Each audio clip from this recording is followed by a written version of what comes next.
We had some big moments like as a team. We had some really bad losses, and I remember going back home after one of them and I was crying to my dad and I was like, I don't think I can do Oh, this. Like I don't think we're going to like this isn't like this is the team. We're not going to get much better than what we have. Like we had all the right pieces.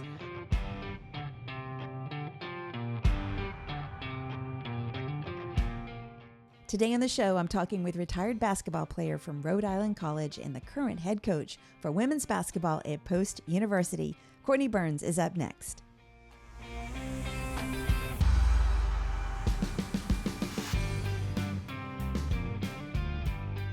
Welcome back to the Fifth Quarter Podcast. I'm your host, Sandy Adams, and this is where we dive deep into the world of sports, talking with retired athletes, current athletes, and everyone that makes the sports world great. A quick reminder, if you haven't already, be sure to subscribe to the show. You can find us on Apple, Spotify, Audible, YouTube, and wherever you listen to podcasts. And hey, if you love what you hear, take a screenshot of your favorite episode and share it on Instagram stories. Tag us at 5THQRT podcast so more folks can discover these stories. Now grab your iced tea or your coffee, get ready to be motivated and inspired because this is where the real stories are told.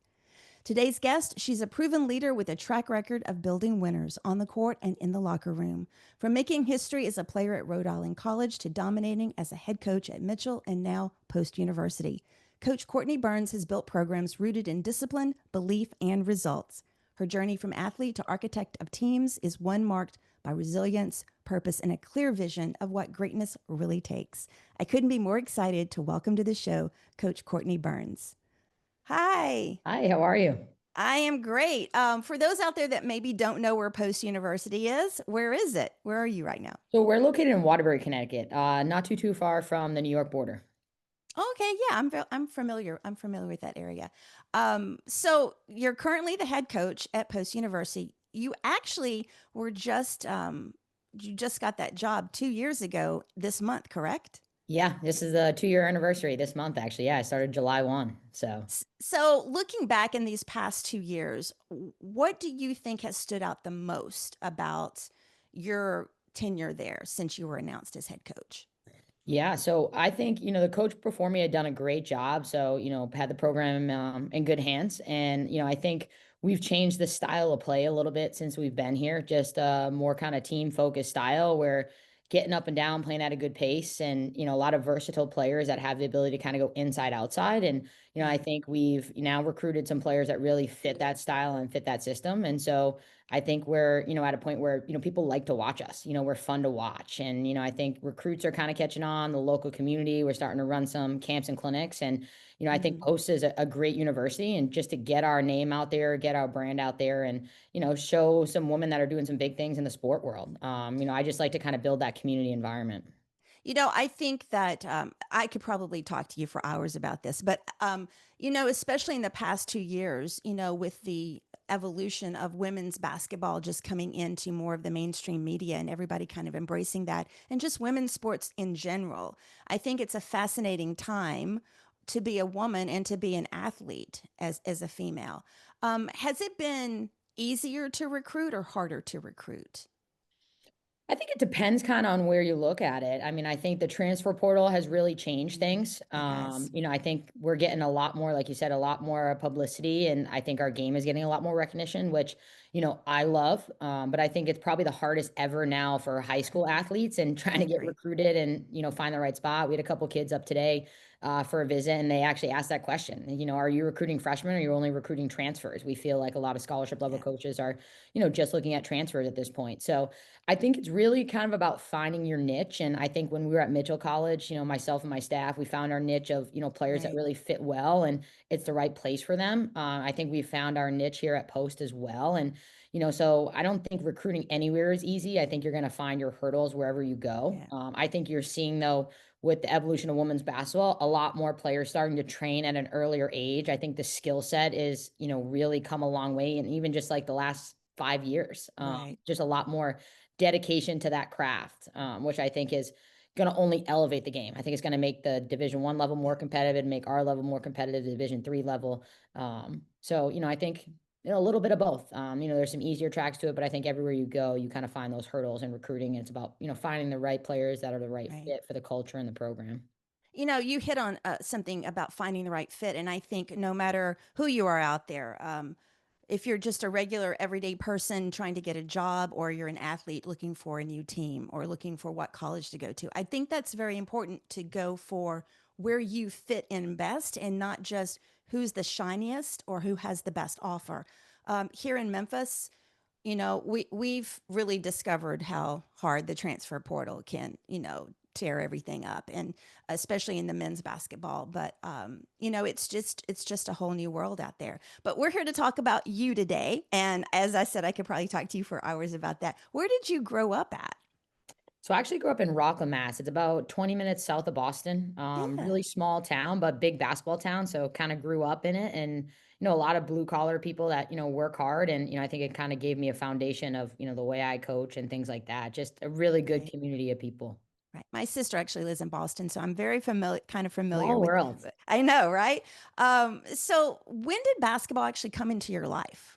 So it's actually funny. So I started at the youth level. There was a lot of different town leagues and travel teams in our area, and I played a bunch of different sports. And my parents were great. Neither of them really played sports, so kind of gave me the option to really do whatever I wanted to. And so I loved basketball. I probably started in first grade. My dad, hardworking guy, came to one of my games and told me I wasn't playing hard enough, and if I didn't play hard, he was gonna pull me. And so got really nervous, and then found my aggressive streak from there. And my mom was great. So my dad had his own business, and my mom did kind of the bookkeeping for that. And so Right. she got to take me to all the AAU tournaments, and was basically my college coach will say she's like my agent, which is hilarious as you kind of go through the recruiting process. And Right. like I said, we didn't really know much about the recruiting process, or what that kind of looked like, or where we should be or what we should be doing. But our high school had a really long history of success. We won a lot of championships. It was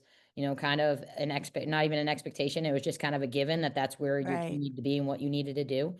Um, and then we kind of navigated the recruiting process together. But it really started in first grade, and I just had a lot of great people along the way that kind of helped in my journey to take it to the next Right. level. Did you try any other sports, or what about basketball just kind of grabbed you? Yeah, I did a lot. So when I was younger, I did karate, and then when I got into high school, softball, basketball, and volleyball. So I played three Right. sports throughout there. And I wish, looking back on it as a coach now, I wish I could have done a little bit more training on the side from a basketball standpoint, and didn't really know what I should be doing or how to do Yeah. it. And then when I got to the college level, was able to kind of learn that, and wish I was able to do that at a little bit of a younger age. But I just always liked the pace of basketball. Right. I liked the pressure of it. I liked, the ins and outs, and the good times and the bad times. I learned a lot. I grew a lot. And, like I said, basketball was probably the premier sport in our Right. town. So you grew Right. up learning from the older kids, Right. going to the Right. high school camps and things like that. And, you wanted to wear that jersey one day and be a Bulldog. So, it was always kind of just like ingrained in our town. For athletes, that was a big sport for women. I've had a lot of women basketball players on here, and the ones that have come from smaller areas, smaller towns, I was surprised, and they were too, about how they didn't train as much when they were in high school. That they get to college and suddenly like they're having to lift weights and all this other stuff, which had not been part of their high school programs. And I was kind of shocked about that. But I see it here with even the boys, not necessarily all the high school teams. I think they're starting to weightlift a little bit and Yep. starting to train off. But yeah, it's fascinating about the development of athletes, especially girls, and kind of how that trajectory goes. So let's talk about your high school. So you talked about, you said that the recruiting was, your parents didn't necessarily know all that, but that town was really, kept putting out really great basketball players. Who were you being recruited by, and how did that feel to you to get that attention on you? Sure. So, my freshman year, I was very fortunate. It ended up a bad situation turned good. I was actually cut from the varsity team my freshman year just because my defense wasn't great. And Right. a guy at my church, he actually ran his own strength and conditioning. So he asked me to sign up for his summer program. and got involved in that and loved it and was able to get that strength training side of things Yeah. outside of the basketball piece, which was really huge. And he had been a wrestler in college, so he kind of helped me through the process a little bit as well. And then AAU in our area, we didn't know much about the teams, but my high school coach had a connection to a really good guy out in Right. Duxbury, and tried to get me involved in that. And I actually broke my leg skiing. So I was out for the summer. So I was pretty late in the process. I ended up staying with that team. The team had a lot of players that, were there for kind of like the joy of it, weren't really Right. looking to go to the college level. And we'd say we wouldn't change that experience because we really loved it and met some great people, some great friends that I still talk to today. But we just didn't know. And so we were going to these AAU tournaments kind of blindly and Yeah. just saying, oh, coaches are going to see us. And, Right. then my mom, as my college coach calls it, as my agent, started sending out emails and trying to reach out to coaches and send some film and things along those lines, which now thinking back on it, I probably should have done that. It'd be a more mature approach. But, from a coaching standpoint, it kind of gives me a little bit of a different perspective with players in the recruiting process, just having kind of Sure. gone through it myself. Sure. But yeah, I thought that coach was really great. He did a nice job. I look at it now, he was very more like a college coach versus, Hmm. just like, let's roll the ball out and play. And so, I didn't know it at the time, but looking back at it now, it was a really good experience and helped prepare me for the college level. And no, I always say everything for a reason. My college coach saw me in a back gym somewhere and called me, and we had no idea where Rhode Island College was, what it was, Right. and he was awesome. And he really just sold me on an experience there. And being a piece of the puzzle. It was his second year. It was going to be his second recruiting class. He had recruited his Right. first class that were kind of the game changers, to change the culture, change the program. And they were looking for another piece of that puzzle. And he kind of sold me on that role. And I was recruited by a lot of Division III schools. Had a couple Division II and Division I like walk-on opportunities. Hmm. And, I just, something about that felt like the right fit for me. And I'm glad I did because it's been a big part of, where I am today, having gone through that Right. experience.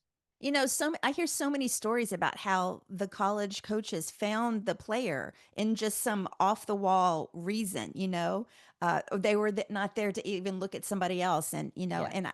and I talk a lot about, just people in general, as much as athletes, but how use every opportunity, regardless of what you think is going to happen or who's there. You never know who's going to see you or who can refer you to another coach or something like that, Um, the transition from high school to college, what in terms of playing basketball, was there a big learning curve once you got to college?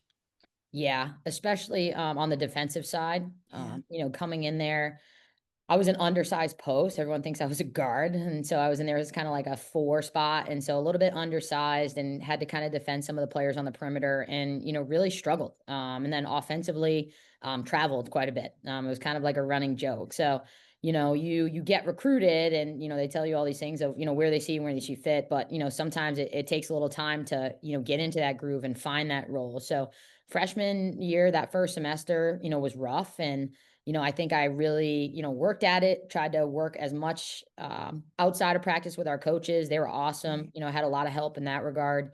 And, just the things that I needed to do to get on the floor. Like my coaches were very transparent, which I really liked of, where I stood. And, there were times that, I remember mid-semester had a breakout game. I think I scored like 15 and I was like, all right, I'm good. I solidified the spot. And then next game I didn't play at all. And No. like, what's going on? And he's like, well, you can't defend the team that we're playing. And so, it didn't happen all at once in that first year, but, got a lot of minutes, ended up, carving out a pretty good role for myself. But, I had to be limited in terms of, what I could provide them on the floor. And I knew Right. defensively was something that I was really going to have to improve on. It was just a different speed, a different level. I was strong enough to be there, but, laterally I wasn't quick enough. And so, after that freshman year, my coach probably gave the best advice. Your biggest growth is, the development between your freshman year and your sophomore year. And what does that Right. summer look like for you? And, put together a really good plan. And the same coach that, trained me through high school, I went back and I said, hey, this is what my coach said. This is what we need to do. And he put a plan together for me. And, moving forward, he could never take me off the floor and guarded the best players. So it was, So let's give him a shout out. What's his yeah. name?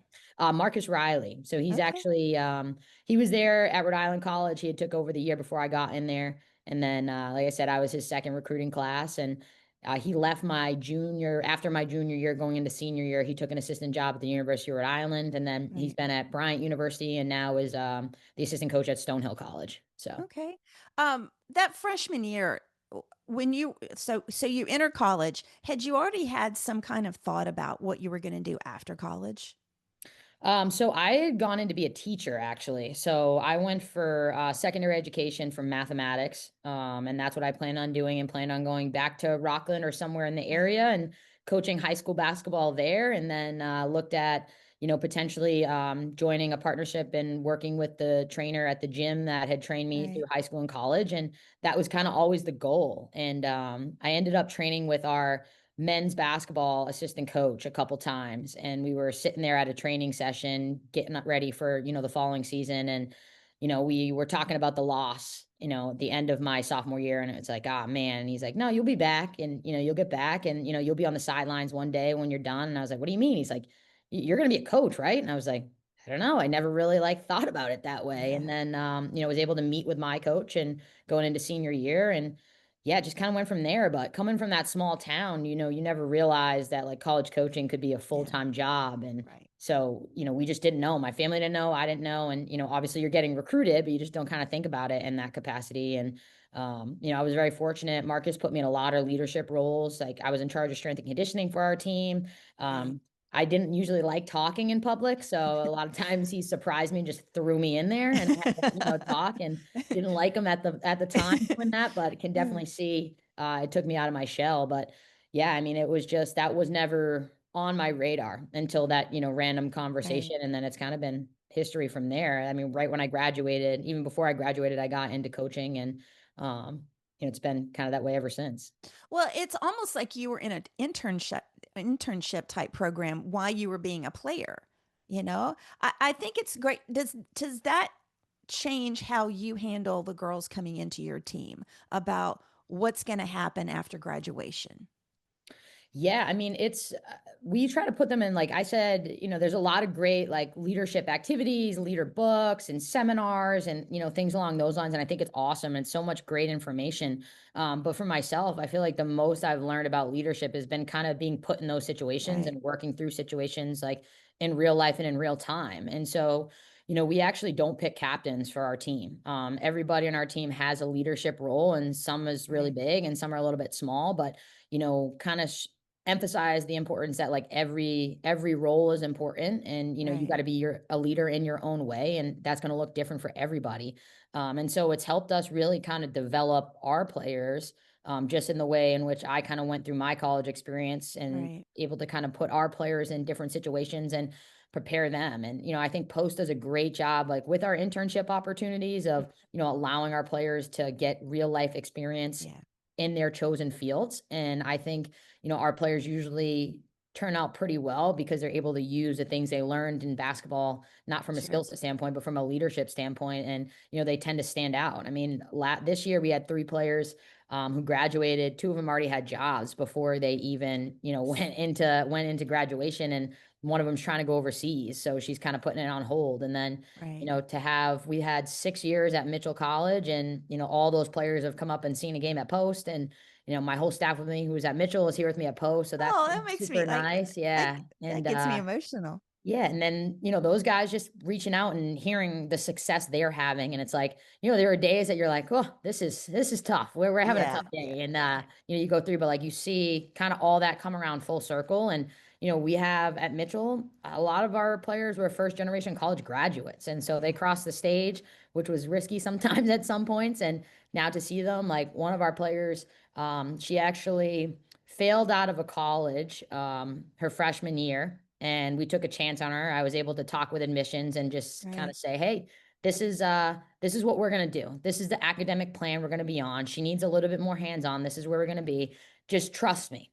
And she probably wasn't Right. going to be able to get in anywhere. And the Sure. admissions, pulled a string and they said, okay, we're going to do that. And after her fall semester, she had a 4.0 and she graduated like I think with a 3.95, and What? then came to Post, got her grad degree and utilized her COVID year, and now is like working her way up in enterprise. And to hear the success, and she can look back at, well, these scenarios in Yeah. basketball relate to the workforce. And it's like, we've won a lot of championships, we've won a lot of games, but like, those are the things for me that's like, all right, we're winning like Right. outside of here, you know? Right.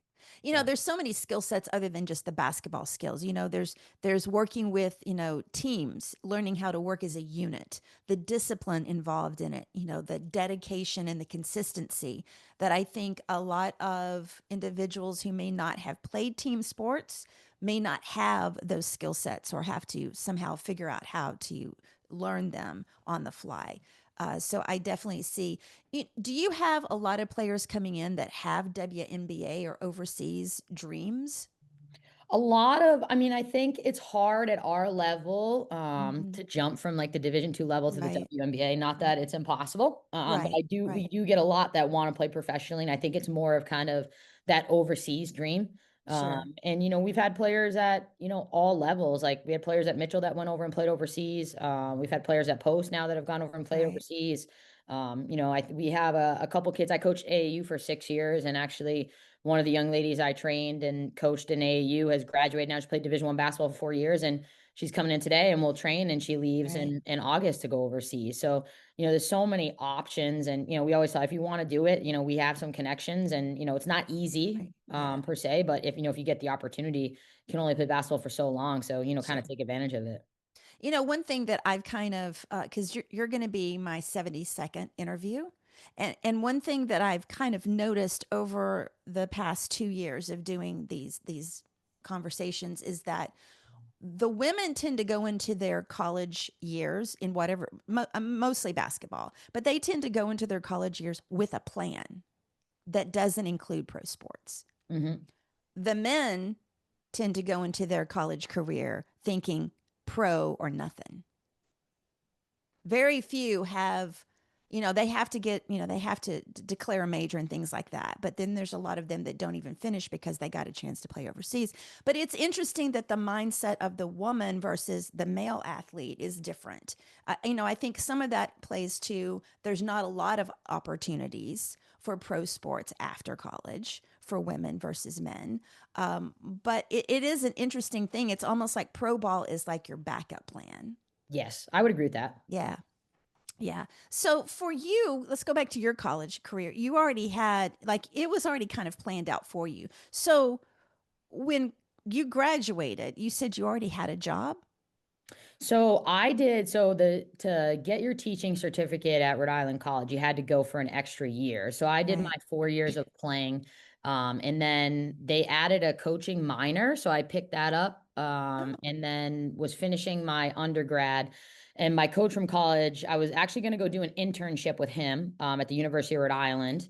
And then there was an opening at Johnson and Wales University, which is Mhm. probably 10 minutes from the Rhode Island College campus, and they were looking for a part-time assistant. And so had a meeting and an interview with the coach that was there, and he was kind of trying to do the same thing that we did at Rhode Island College, change the culture of the program, Right. compete for the school's first ever championship.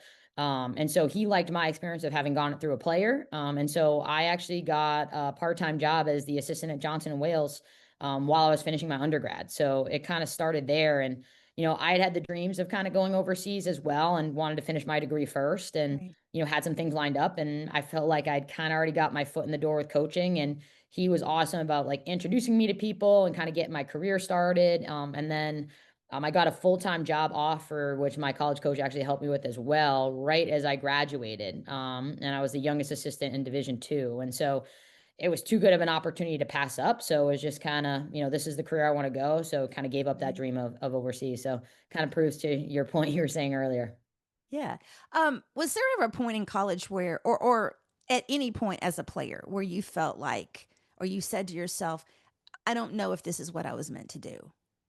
In terms of playing or like Yes. coaching? Yeah. In terms of playing Yeah, there was some hard stuff. I mean, I tore my ACL my sophomore year, like right as I was kind of hitting stride. And of college or high school? college, yeah, my Oh, sophomore year, right before going into the playoffs, I contact injury, tore my ACL, and it was like the most devastating thing to yeah. me. And I ended up rehabbing it a little bit and came back and played on it in the playoffs, and then had the surgery after the season was over. And the rehab just took a while. And, there was like some setbacks on it, and, I Yeah. had to go back in, they had to scrape some scar tissue out and things along those lines. And it was kind of like, am I ever going to get back to, where I was? And, I'd really worked so hard from that freshman year to Yeah. sophomore year and solidified that starting spot and, defending the best player on the floor. And, we were on track to win a championship. And I was like, they're going to win it, and I'm not even gonna be able to play. Yeah. And then, that next year, as Marcus should, he was recruiting players to come in and, elevate us. And I was at everything. I was going to the summer leagues and everything, and I was watching everybody get better. And I'm like, I can't even do anything right now. Like, Right. and there was a point that I thought that I might lose my spot, and just because, everyone else was working and I couldn't. And so, Yeah. there were some, struggles there. And then my senior year, we graduated a lot. And then Marcus left and took that assistant job, and we had a new coach coming in, and she was put in a really difficult situation of, you're coming off of a team that won Yeah. the school's first championship. We hosted the NCAA tournament. And we just had a lot of players that summer. They didn't hire her till the end of the summer. So it was kind of Yeah. me keeping track of everybody, making sure they were doing workouts. And there were some that weren't. And I was like, well, don't be surprised when you don't play come fall. And they're like, oh no, I get it. I'm like, well, I'm just letting you know, like, you got to put your work in. Right. So, that was a tough year for me, just from where we were to, that transition year. But I don't know if I ever would say, like, I didn't think I felt like I should be there, but like there were times that it was like, is this worth it? Or am I going Right. to be at the level which we want? And, senior year didn't, you want it to go as well as the seniors before, where you win the whole thing. Yeah. And, it was kind of like, they all said when we lost, like, well, this won't be your last time on the sideline. So apparently everybody else knew I was going to coach before I did. How do you deal with that mindset, when you're having those hard times, especially when it's multiple weeks or months? Like, how do you handle that mentally to keep Yeah. yourself motivated? I have a great support system in place. Like I said, coming from that small town, everybody's a Yeah. grinder. So it's like you Yeah. gotta kind of like your blue collar. My dad's really good with those talks in those situations. So, finds the right way that kind of knows like what makes me tick, of when Right. I need that love, when you need the little kind of kick in the butt of like, Yeah. you got to get it together.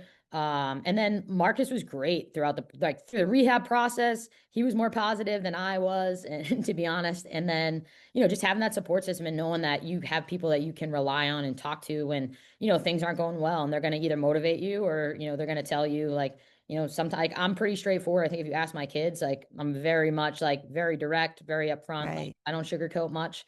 And maybe that's because that's the way I like to be talked to too. But, no one to give kind of the care and the love there as well. But I think if you can surround yourself with, genuine people, it doesn't have to be Hmm. family, it can be just a support system itself. And it kind of helps you get through there, because, we say like attitude is something, that's a team slogan for us here at Post. And I kind of stole it. Well, not kind of, I did steal it from Jay Wright, when I was reading his book over COVID. And it's just like, you can't always control like the situation, but you can Right. always control how you react to that situation. And, Exactly. we tell our kids like, that's not just a basketball thing. That's a life thing. Everyone goes through hard times, and learning how to navigate that, isn't always easy. But I think if you have the right support system, and that's what we try to provide our kids here, and, you have to build that trust though. It doesn't happen overnight. Like, you Right. gotta have people you can build that trust with. So I think Rick Pitino had a really great motivational speech that was recorded like this past tournament.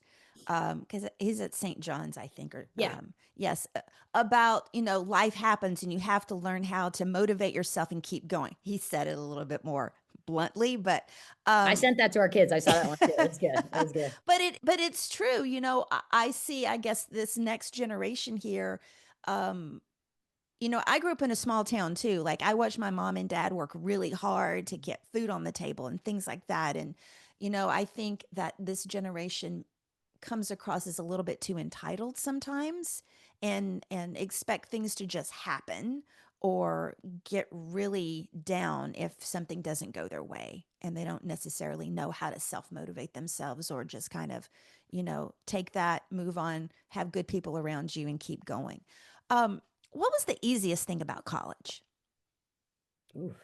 The easiest thing about college life was the best. I'd go back to that in a heartbeat. Like I say Yeah, to our kids, and like, I know you think your day is tough now. I say, I give anything to wake up, go to I breakfast, go to know. class, go work out, go eat lunch, go work out again, go to Yeah. practice. Like, those were like some of the best days. And like I said, we had a great culture there. So it was like easy to be there.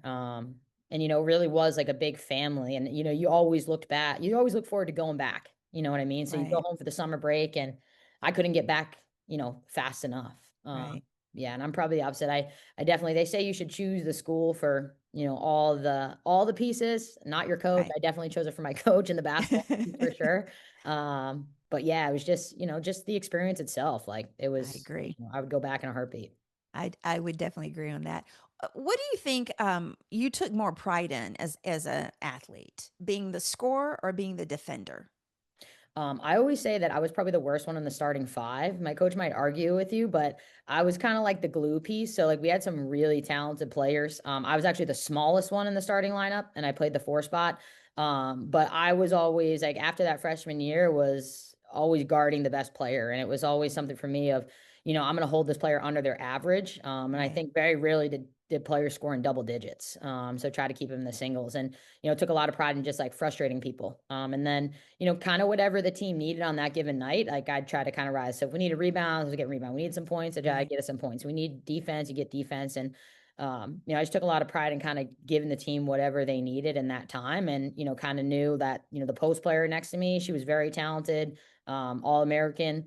We knew what she was going to give us. We had a great shooting guard. We signed a Division II point guard that last year, and had a lot of just really great pieces and good players. And, I was just kind of be like, what do we need tonight, to get the win? And I think everybody was kind of on that board of just like a very selfless mentality, Right. which Right. I think is huge. So, It truly is. So let's talk about you had a little bit of a stint in semi pros. So you played for the Brockton Lady Thunder team. yeah. Why did you decide to do that, and how did it come about? So I had to finish that last year of my undergrad. So I wasn't Right. going to pursue anything overseas because I wanted to finish up my degree first. And I got contacted about trying out. And Right. so again, I was a 5'7" post player, which is like pretty undersized, and my coach utilized me really well. So, I didn't think that I'd have a chance at making it, but I got the invite. So I was like, let me give it a try. The tryouts were probably 30 minutes from my mom's house. So Right. she took me to the tryouts, and there was a lot of Division I players there that had a lot of experience. There's a lot of Division II players. Right. Most of the Division III players that were there were all Americans. And like I said, like I played with some all Americans, but I never made that, kind of cut. And so, Right. you just went in there and kind of those same things that I told you I took pride in at Rhode Island College. It was like, all right, I'm just gonna, I'm gonna stand out.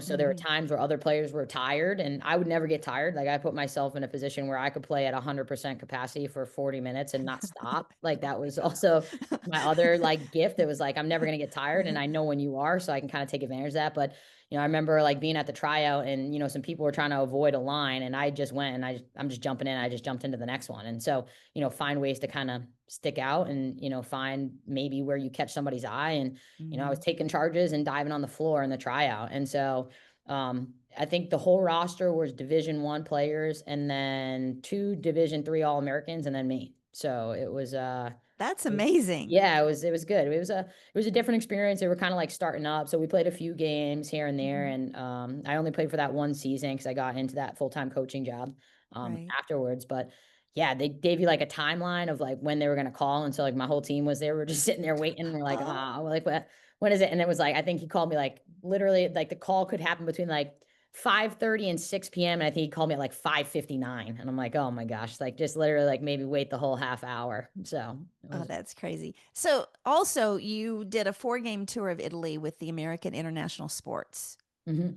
Why did you decide to do that, and how did that come about? So my coach from college was actually going to coach the team. So he Mm, invited a few of us to go, and then when he took that Division I job, he wasn't allowed to per NCAA rules. So right. a lot of the teammates that were going to go because he wasn't coaching decided, not to go. And my mom and I had kind of fundraised, more my mom than me, to be honest, like fundraised to go and Right. pay the expenses and things along those lines. And I was like, I'm just going to do it. And so Yeah. had a great experience, met a lot of players, some from this region, some from outside of the region. And it's amazing how in 10 days you can get really close to people you've never met Sure. before. Exactly. And so like I still talk to some of them. A lot of them still follow like me from a basketball standpoint.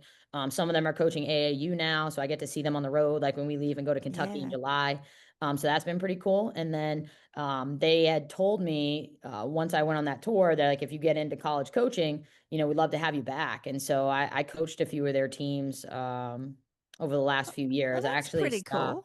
yeah. So it's like, it's amazing. I tell people amazing what opportunities, the game can Yeah, kind of open up for sure. you in the different areas. Like like I said, we grew up in a small town. Neither of my parents have been out of the country. And I was like, I've been out of the country like 6 times. Yeah. So it's Yeah. pretty amazing. And Italy is not a bad place to go at Oh, it's all. awesome. It's Yeah. awesome. It's like I've my never mom's dream vacation. and did she go? No, I'm trying to get her to go maybe with this upcoming. So next year they want me to coach again. So Right. I might take some of my post kids with us and go over there. And so I told her she could tag along if she wanted to. Make her work, put her to work a little bit. She Um, uh, would. I'd be nervous of what she would say. So so let's talk about Mitchell. So where is Mitchell? It's Mitchell College, correct? yeah, yeah. So Mitchell is in New London, Connecticut. So Okay. kind of near like Waterford, East Lyme Hmm. area. So about an hour apart from Post, hour Right. 15. Right. Um, so when you started, you were there how long? 6 years? Yeah. That's a long time Yes. for a coach. But you guys, you did some incredible things, and I just wanna read them to give you. So, if I got my notes here, I don't have my notes. So, no, you won the first conference championship in school Hmm. history. Yep. You had I've lost all my notes now. No, you're So good. so go ahead. No, you're good. Yeah. So we won the school's first ever NECC championship. Right, We went back to back, earned 2 trips to the NCAA tournament. Um, had like I think we were at like 20 all conference players during our time right, there, multiple rookies of the year, multiple player of the years, multiple defensive player of the years. And really kind of built it from the ground up. I mean, they like you said, they'd never won a conference championship there before. They'd never been to the NCAA tournament. There was definitely a lot of I don't want to use the word negative, but like yeah, talk of like, hey, just go there and use it as a stepping stone and then just kind of go. And yeah. we really, I invested a lot into that program. Our players vested a lot into that program. And we did some really special things. And I had, to be blunt, I had several offers to leave and have other head coaching jobs and just didn't feel right. Like I just felt like we had the right people in place and we kept building Right. together and, we could do some special things. And, it ended up working out that way. And I had some great coworkers as well who are like family now, so I still keep in touch with them. But yeah, it was a really good 6 years. So It's interesting you talk about people say it's kind of a stepping stone, just use it to get where you're going next. And here in Memphis, that's been said about our University of Memphis women's job mm, that we shouldn't expect great things because it's just a stepping stone for somebody to get to the next level. But you're right. When you're there, it serves you as much as the community and the students and the athletes and the university or the college to put all of it in that you can and to see what can happen because it only makes everybody else better, right? absolutely, I couldn't agree with that more. I mean, I think too many people get their sights set on what's next and Yeah. instead of kind of investing in where they are. And I think kids are smart. Yeah. They see that and like they can sense it. And I think our kids take a lot. Our kids at Mitchell took a lot and still do take a lot of pride in the Right. program that we built together and the things that we did and the records we set. And it definitely wasn't easy to kind of go back to what we were talking about earlier.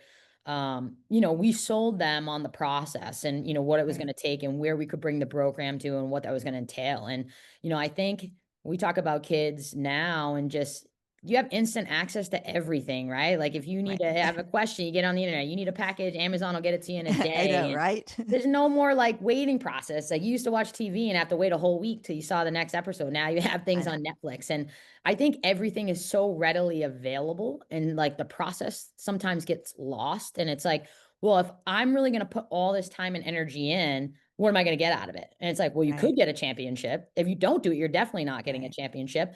And if, people will look the outside in and say, that first championship we won, we had a very talented team. But it was a struggle behind the scenes. I mean, just I think players of like, are we actually going to get here? Why do we need to put all this work in? We had some like, big moments like as a team. We had some really bad losses. And I remember going back home after one of them and I was, crying to my dad, and I was like, I don't think I can do Wow. this. Like, I don't think we're gonna, like, this isn't like, this is the team. We're not gonna get much better than what we have. Like, we had all the right pieces, but I don't know why I can't get us like over the win. Like, we were just kind of panicking. And we actually had a moment, and I gave them, I stole I stole a trick out of Don Staley's book. And Rhode Island College had given me the whole net when we won the championship. So I had the whole net. And so I cut a piece of it off for each of them, and we gave it to them. And so they Right. had something to like feel and touch. And it was like I've been there, like I've done it. Like, and I'm telling you, if you can get over there, it's going to be one of the like best experiences that you can Right. ever go back on. Like, and nobody can take it away from you. Like, no one can ever take Right. that away from you. And it was a great turning point for us. And we turned it around, and, we really crushed it in the playoffs. And, we won on the road in every round and just played to the capability that we thought we could. And then we actually played the number one team in the country in the first round of the NCAA tournament, and had them on their heels going into halftime. We were only Right. down like six, and we were battling back and forth. And so, I think that gave them some motivation for the following year. And I think we had a great year overall, like that last year when we went back to back. But, they had to, fight through that process. And I think it was a huge learning experience for them, for just like everything, that if you really want something and something's worth it, like, you're not going to get it like with the snap of your fingers. Like, Right. there's going to be some failures in there too. And it's great learning lessons. And we learned more from our failures that year and the years prior than, winning. And so we built it was a good culture there. We had great leadership. They really kind of bought into that process. And like I said, I feel pretty fortunate now. Like, they all still come up to post. So they've all been at games at post. And they I actually, love that. a bunch of them came up like this year. You always kind of try to, like, I guess, quote unquote, streamline the process, and, Hmm. get other players to kind of learn from your mistakes. And so four of my players from Mitchell came up and spoke to our team this year about, like, hey, like, we've been in your shoes, like, in Yeah. practice when coaches like this, it probably means this. And, if you guys can do these things, like, you don't have to wait 4 years to get a championship. You guys can put yourself in a better position than we did. So kind of comes around like full circle. So even though we're not at Mitchell, like, those players are still a part of our family. And I feel pretty fortunate that they're coming and, now being a part of our post family at the same time. Sure. So No, I love that. And, looking back, do you think there is some type of plan that people can put into place when they come into a new organization, whether it is a team or a company or whatever, to kind of set that mindset to help those teammates, the players, the employees? Do you think there's a playbook or a design that someone can put in place to make that happen? I think you can have like a blueprint, but I think every organization, university, college, team, business is so different. And, everyone's kind of got their own culture. And I Right. think you can lay out some groundwork of, kind of different things you want to hit on and build on. But I think it's got to be really unique to, your organization. And I Hmm. think that's how you create buy-in. Like, we're big on kind of building relationships. And I think if you can build relationships, not just in a team, but within a company, or, wherever you're at, people feel valued. And I think you're gonna Right. get more out of people when they feel valued, and you're not just looked I at as an agree. employee, you're looked at as a person, Right. Right. and things along those lines. But, I do think there's a ton of similarities. I think that's why, athletes do really well when they go into the workplace of, like you said earlier, learning how Hmm. to work within a Yep. team.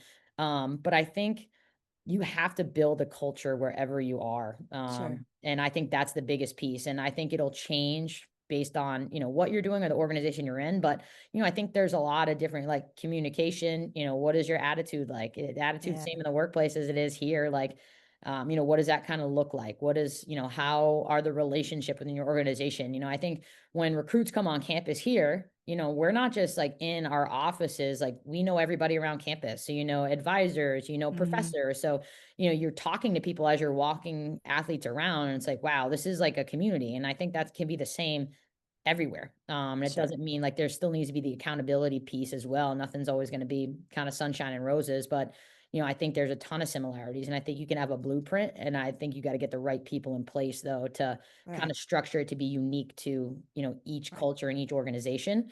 But I think there's a lot of similarities between, kind of all of it. I do agree about the culture. We see it as fans here in Memphis. We've seen it over the past few years how the right pieces of the puzzle weren't necessarily the right pieces of the puzzle.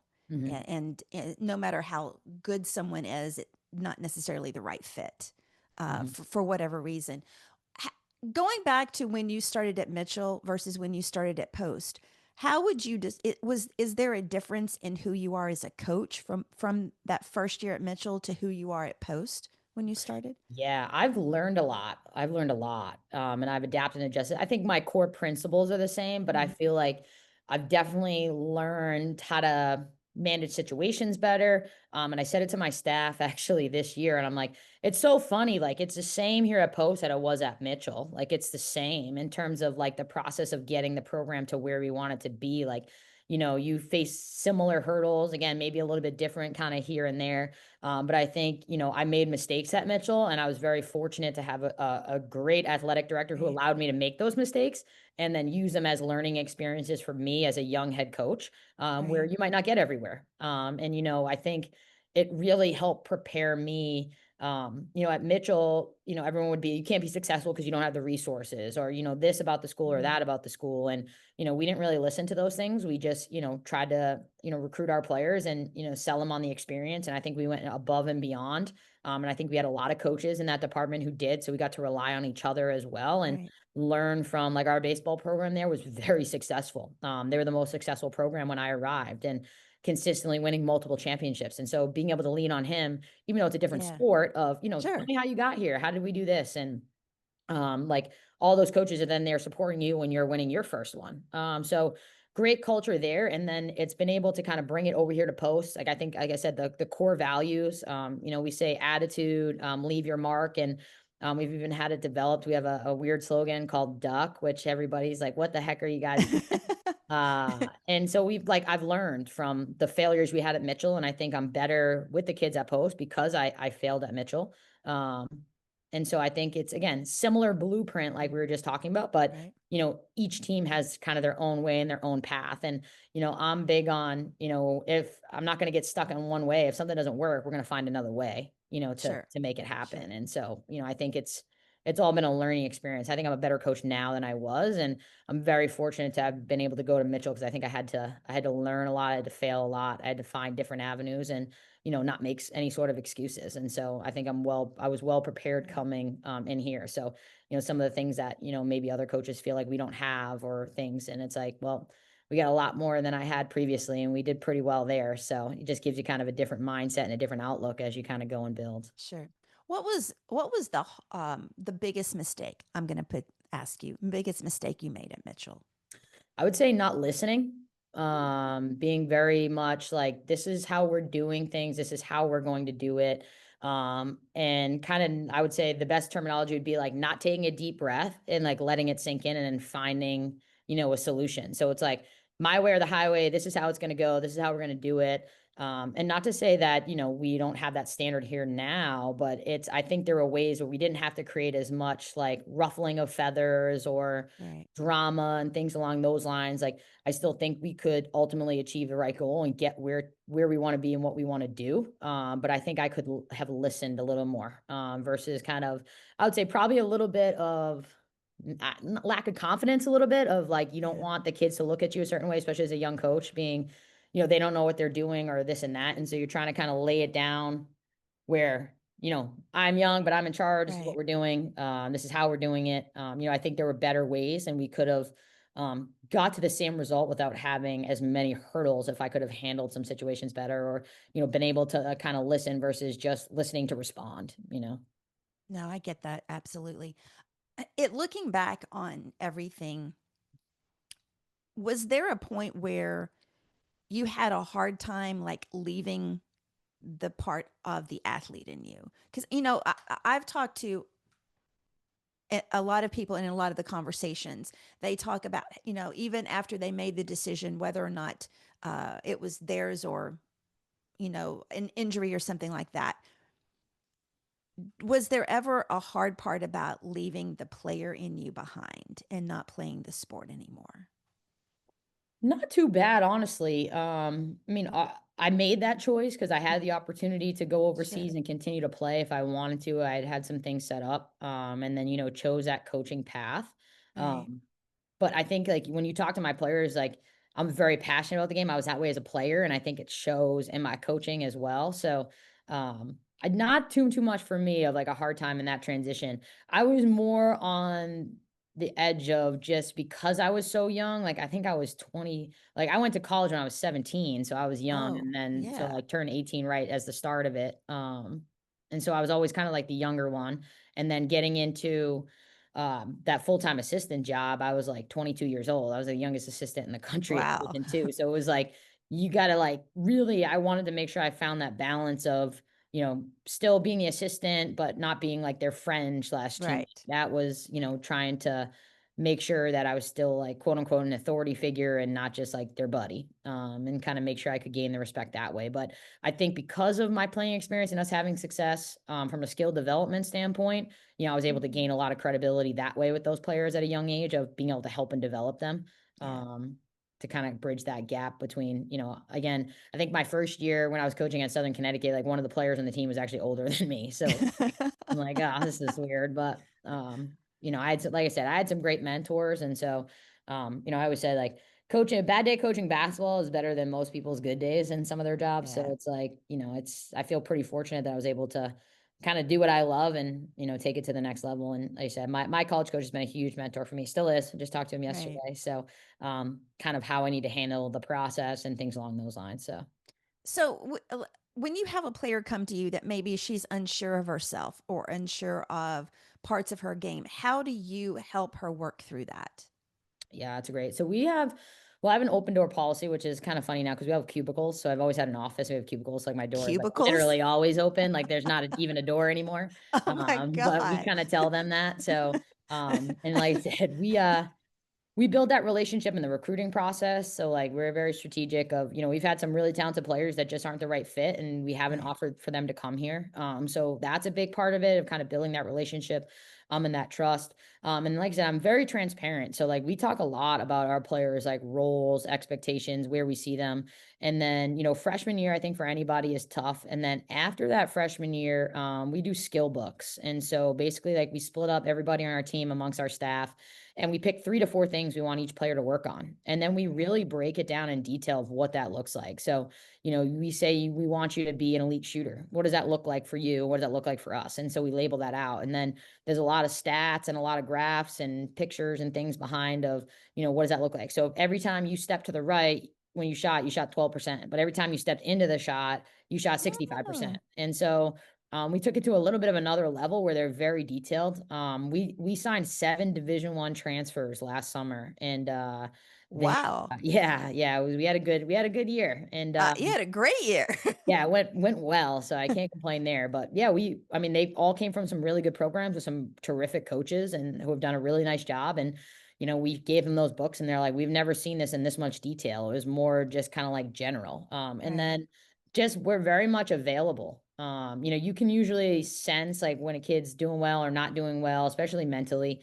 Hmm. And it's a lot of honestly conversations that are just kind of more relaxed. Like, let's go grab lunch. Like, how are you Yeah. doing? What's going on? And again, like I think we had 13 new kids on our roster last year. And I think now we've kind of broken through and really like built that relationship with them where they feel like they can trust you and come have that conversation. They know they're going to get kind of the real truth of what we're Right. looking at. But also, like, I think we know as a staff, and again, with us being together for so long, of like, all right, it's probably best for me to talk to this kid. It's probably best for John to talk to this kid Yeah. right now. And so my assistants do a great job. So, like I said, I'm very fortunate for them. But I think we've built those relationships so the kids feel comfortable. Like, okay, if I tell her I'm not doing well at this or I want help at this, like, we'll watch film, we'll get in the gym. Sometimes it's talking. So I think it kind of depends on the player and the situation. But I think, our kids right now, like they know exactly if they want what they want their role to be, they know what they have to do. They know what the Mm. expectations are. It's very much laid out. And then, I like our kids to ask questions. Like when we're Yeah. playing, running through Yeah. our offense, like our practices are very up tempo. Like kids, like recruits come, we always want them to see a practice. Coaches, like, Right. with us struggling at the beginning part of the year, like we were still having really great practices, which was like frustrating. But you got people coming in and like, wow, like your team goes hard. Like, they do this. And then, I think creating that leadership as well, like we talked about earlier. I was just saying to our recruits this morning, we got cleaned out the locker room today, and one of our one of our transfers was having like a tough time in the middle of the year, and I was cleaning out kind of the pieces, and there was a piece of paper she left, and it was from one of the seniors being like, "Hey, it was a tough practice, but like you got the next one," like a little note, and it's like, all Oh, right, like they get it, like they get it. yeah. I mean, so like they have each other's backs too. So I love that. I love that when, they take what you do and then they can help each other yeah, just as much. So you do a couple of things outside of coaching at Post. You have Burns Elite Training. yes. Why did you start that and what is that about? Yeah, so it's actually a funny story, and it's actually going to get bigger as of tomorrow, so or maybe even 5 o'clock today. So, Oh, this is um, breaking news. yeah, it is. You're going to be the first one to know.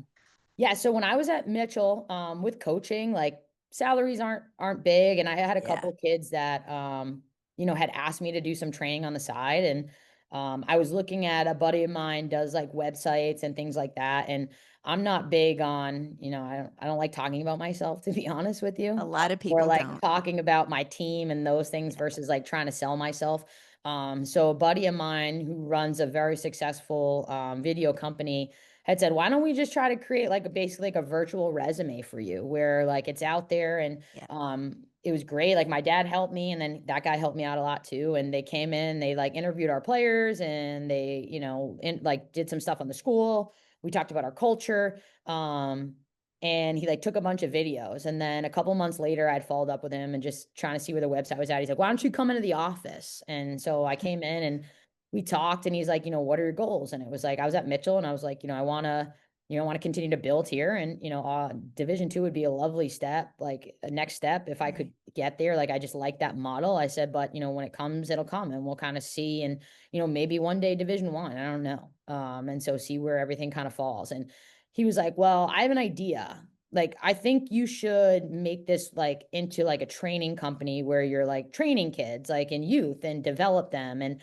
listen to the things that your player said. And so I was like, I don't know. And he's like, well, let's just like give it a try. And so like we partnered and launched, and he did me a whole website and a logo, and then literally we did our first like intro clinic, and then I got the job at Post like 6 months later. So I Wow. kind of like uprooted a little bit, and we Mhm. stopped doing some stuff. I still live in the area near Mitchell. Like I'm a Mhm. couple towns over, so I got a little bit of commute into work.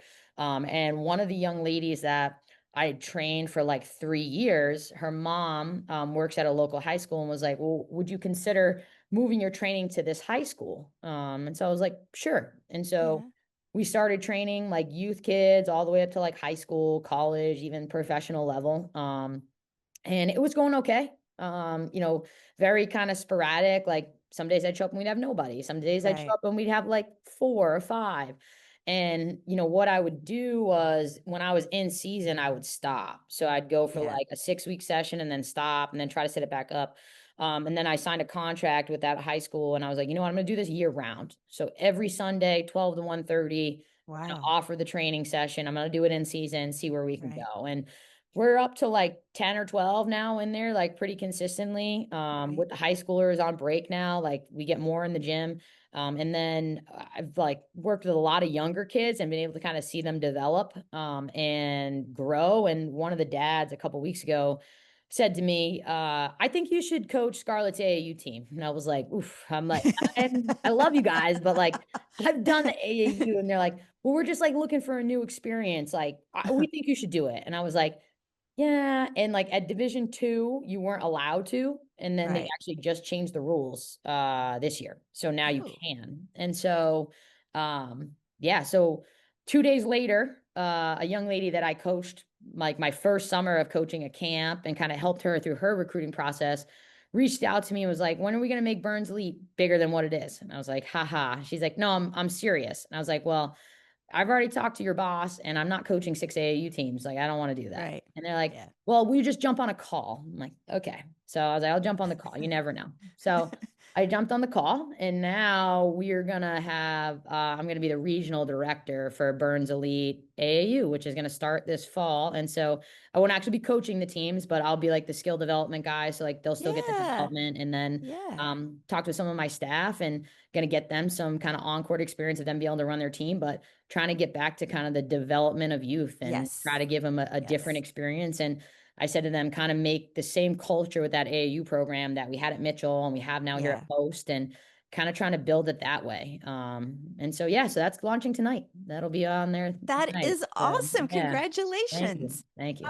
The other thing that I read was that you are co-director of the Nike girls basketball camp. Hmm. Is that the EYBL circuit? No, so it's just so it's like USS Sport Camps, Okay. and they're basically sponsored by Nike. So a buddy of mine, like 7 years ago now, we used to work camp at Sacred Heart, and they Yeah. utilized them, and so we partnered with them and started our overnight camp, and so we've built it up. We sell out pretty much every summer, but we get all college coaches to work it. So, Sure. they get like a college experience there. And yeah, we run it And out making of the water. So connections too. exactly. Like we Yes. were saying, it's so funny now, like a lot of the kids that have been at camp when they were young are now like going to college, and Yeah. you're seeing them on the AAU circuit and things like that. So yeah, so that's gone pretty well. So I think that's a great grassroots growth program to start feeding wherever you're coaching at, to start feeding the younger players into your college or university, wherever you're coaching at. I think that's a great feeder. And it also develops them. It's a win-win situation for everybody, I believe. I Um, think so. I hope so too. Yeah. I'm excited about that. So let's go back. When you think about your 9-year-old self, if you could go back and talk to 9-year-old Courtney, what advice would you give her? Oof, that's a great question. I don't know if I've ever been asked that one before. Hmm. I would say trust the process. Okay. Trust the process. I think everybody kind of has their own journey. My Yes. biggest fault, and I think it's a strength as well, is I'm very impatient. So like when I want something, I want it and I'll keep working to get it done. Right. But I'm a big believer now, like everything for a reason. There were a Yes. lot of jobs that, I applied for at the Division 2 level that I got passed up for. And to be honest, like Post is the perfect fit for me. Yeah. You look back at it now and it's like you're so disappointed in certain situations, or you're disappointed in your dream school when you originally look, and it's like, well, I didn't even know Rhode Island College existed, and then you went Yeah. there and it's like, your life could have been totally different if you're doing something else. So I would say, continue to work hard, continue to put the effort in, make sure you're focused on the details, but don't always be so disappointed if it didn't work out the way you thought it should, because it's probably a better path. So Sure. Okay. Where can people find you on social media?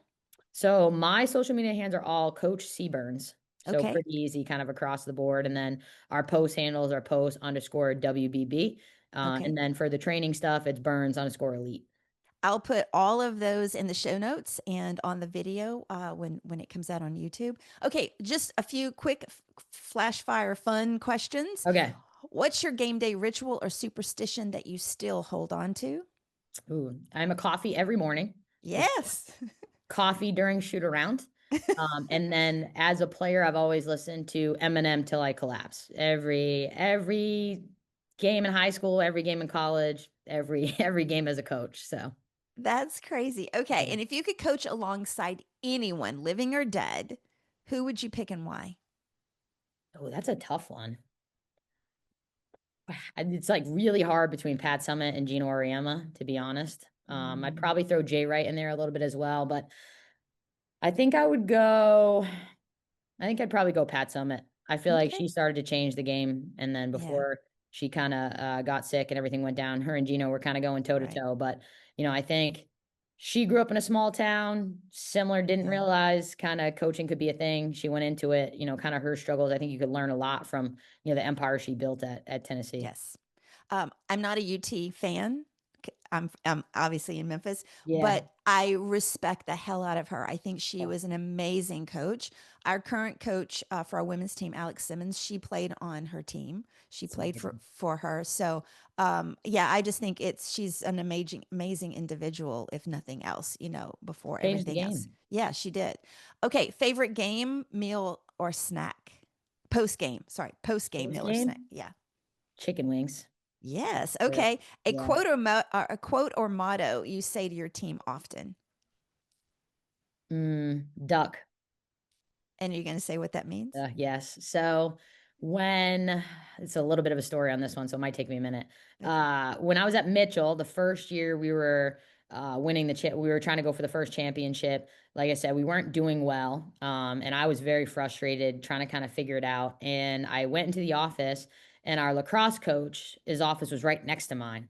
And like you could visibly tell I was frustrated. And he said, Coach, be a duck.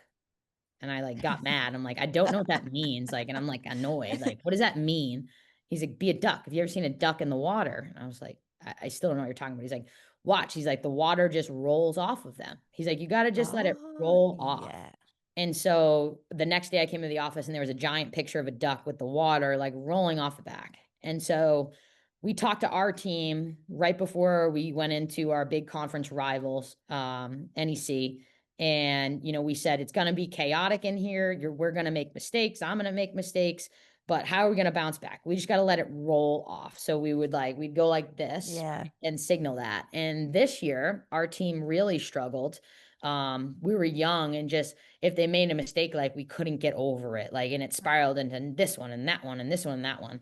And so, this team was really big on like, quick little things. Like when we do traps in the corner, we call them mouse. So we don't want to call out traps. So we call it like a mouse trap. So you go mouse, mouse, mouse, mouse, mouse. So Right. they really bought into that. And so I called my assistant on the way up here, and I was like, do you think the duck story can work again? Like, do you think it can work again?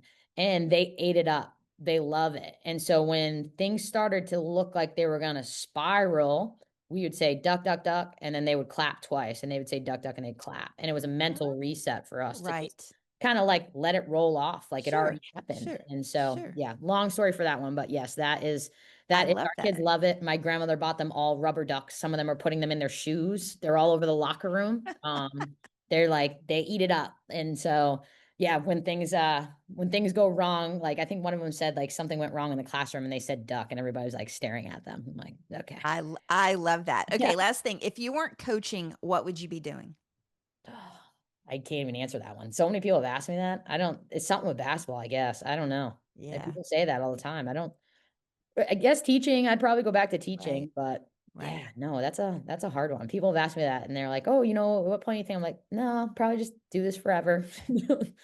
So Okay, and there you have it. That's it. That wraps up today's show.